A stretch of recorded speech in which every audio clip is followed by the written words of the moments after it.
You guys already know what Looksmaxxing is, I don't need to tell you, but a big part of the community and the culture that has started because of Looksmaxxing has had this like idolatry, somewhat ironic but also somewhat serious, around these male models, right? Mainly 3 different male models.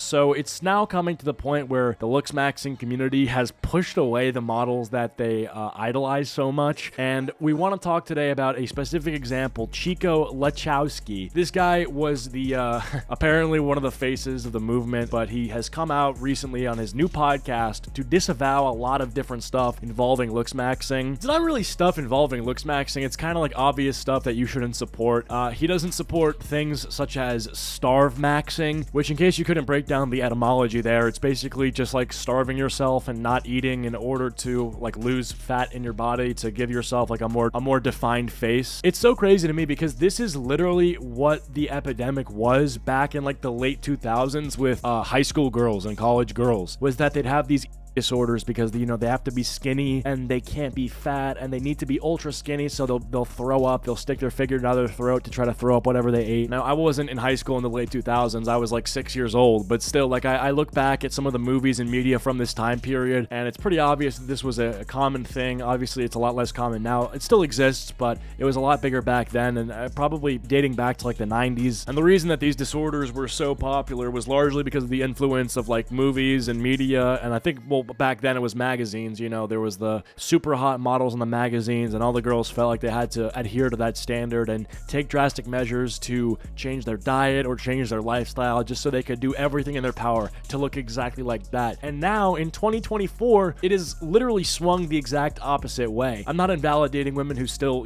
deal with that stuff, but it's very obvious that it's a lot more common for men now.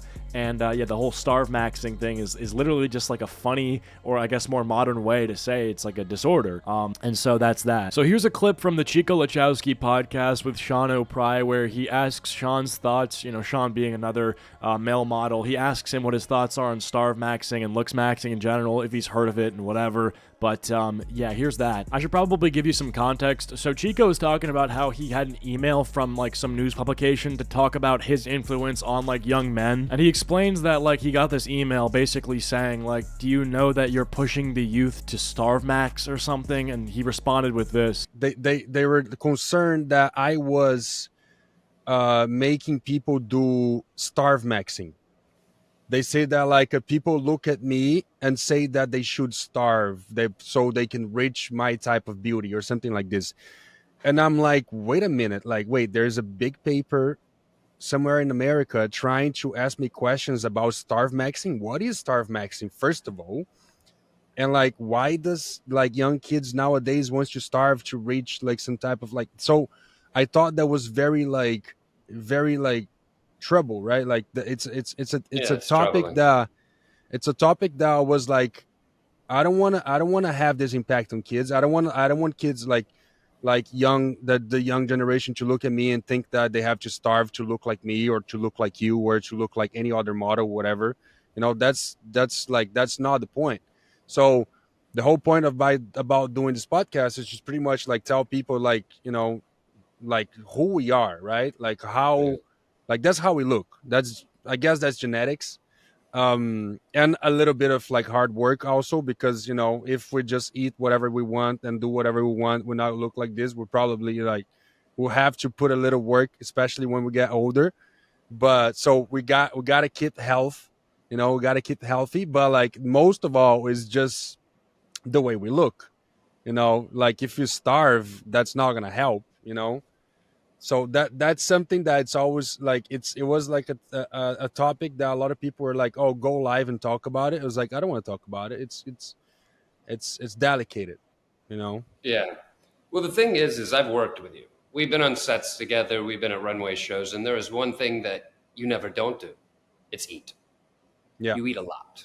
So starve maxing. I think you're the wrong model to ask, to be honest. So yeah, the boys explained that they're troubled and saddened by the rise of starve maxing, which, I mean, should go without saying. But also, like, on a technical basis, the reason why people would starve max is obviously, you know, to lose weight and to lose facial fat or whatever. And, you know, so they can look healthier and they can look skinnier. But it would literally be the opposite. You would look less healthy because in the foods that you eat are vitamins that your body needs in order to not get sick, to fight off disease, but also to just like look like a normal person. There's, you know, there's essential vitamins and nutrients and a lot of the stuff you eat, unless you're eating like processed junk food slop, you just need to eat. Maybe your diet's the problem, okay? Maybe you don't have to just starve and cut out all food. Just cut out the bad food, cut out the crap. I know it sounds obvious, but you know, they are correct. You do have to eat food. You cannot go hungry and die of starvation. That's not good for your survival, I've heard. But to me, I think the craziest part is the response to this. I don't know how much of it is like joking. I have to imagine some of it is serious, but there's these schizos in the comment section being like, oh yeah, they're just saying don't starve max so that they'll have less competition in the modeling scene. They don't want us to use their secrets. We gotta make sure everybody listening to this podcast does not use the secrets that we use in order to get attractive. It's like, no, maybe they just don't want people to have disorders. Is that a crazy thing to say? But no matter what either of these models say, there is always going to be this group of schizos that will believe the exact opposite of what they're saying because they think that they're trying to hide the public from something or like mislead the masses into using advice that actually makes them uglier because they want to maintain their spot at the top. It's very strange. Like, Chico could literally say, you know, I think it's probably good for you to brush your teeth in order to get girls. And then someone would see that and be like, okay, got it. So I have to be poopy breath maxing. I have to have breath that smells horrible. Because the only reason Chico would say that you should brush your teeth is actually because he's so successful and doesn't do that, and he's trying to eliminate competition. So realistically,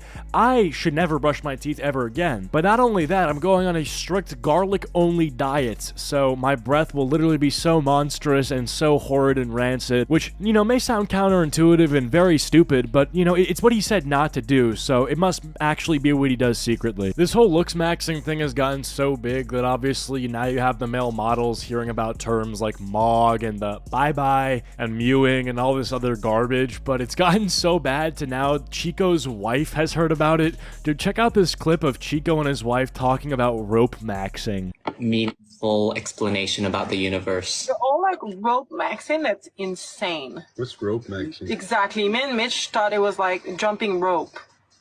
It's not jumping rope. It's not jumping rope. It's another type of rope. What is it? It's like.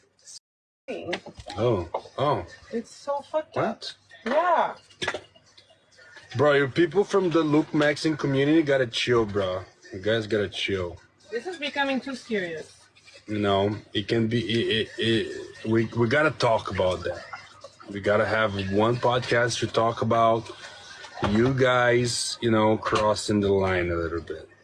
Not all of you guys, but like a lot of people from the Looksmaxxing community are 100% crossing the line. And he's right, bro. Parts of the Looksmaxxing community has turned into utter brain rot. Like, somehow this brain rot made its way to his wife, bro. Like, how does his wife even know about rope maxing? That's ridiculous. Cancel rope maxing and embrace radical acceptance. You know, I'm gonna play a clip from one of my previous videos on Looksmaxxing where I discuss why it's good to accept yourself. And this isn't like a blue pill take or anything. Obviously, like, don't accept yourself if you're fat and you can do something about it. But there is, you know, things about you that you can't change. That's what makes you who you are, and you should just learn to accept that. So people are being sold an idea that they can achieve something that is just not possible. In my last video about Looksmaxxing, I talked about how an Instagram account with 30,000 followers was peddling his website where he sells a class on how to grow taller. Now, if you are not developmentally challenged, it doesn't take a genius to understand that there's nothing you can study for to grow taller. Height is immutable. Height is something that is genetically predestined. And if you do think that you can change your height magically by taking certain steps, if height is malleable, then why are the people that take this class, why aren't every single one of them 6'5" or 6'6"? Is it just because they're not training hard enough? Is it because of their diet? Well, you know, the guy selling you the class will probably say yes, because then you can change things about that. But the real answer is no. Just like eye color, height is genetically predetermined. And if you really think about it, some of these Looksmaxxing influencers are making their money off of denying biological reality. I'll tell you right now, the truth is, if you want to be 6'5" 5'5", you're going to have to get like some sort of bizarre surgery that's only legal in certain countries. You know, there's a practice in this field of therapy called cognitive behavioral therapy, also known as CBT, called radical acceptance. It's the idea that you radically accept the things that you cannot control. The idea being living in perpetual denial is hell, okay? Convincing yourself that you can reach something that is impossible is hell. Coming to terms with who you are and realizing that there's only one of you and there will only ever be one of you in the universe is actually a beautiful thing. All of the influencers and accounts that are making money off of people not accepting themselves and what they are and are not capable of are evil. Now, for those of you who don't agree with me or who are not yet convinced, let me draw a quick comparison to you. Tell me what is so different than an influencer with 30,000 followers convincing his audience of 13 to 14-year-old boys to get height enlargement surgery in Turkey than a drag queen telling that same group of boys they need to have a genital surgery. Hypothetically, the drag queen would say they need to have their genitals removed, so it's gender affirming. But the guy who runs the Instagram account for Looksmaxxing would say the same thing. Oh yeah, these boys need to get taller so they can be a real alpha and Looksmax. That's basically just gender affirming surgery for non-transgenders. Like imagine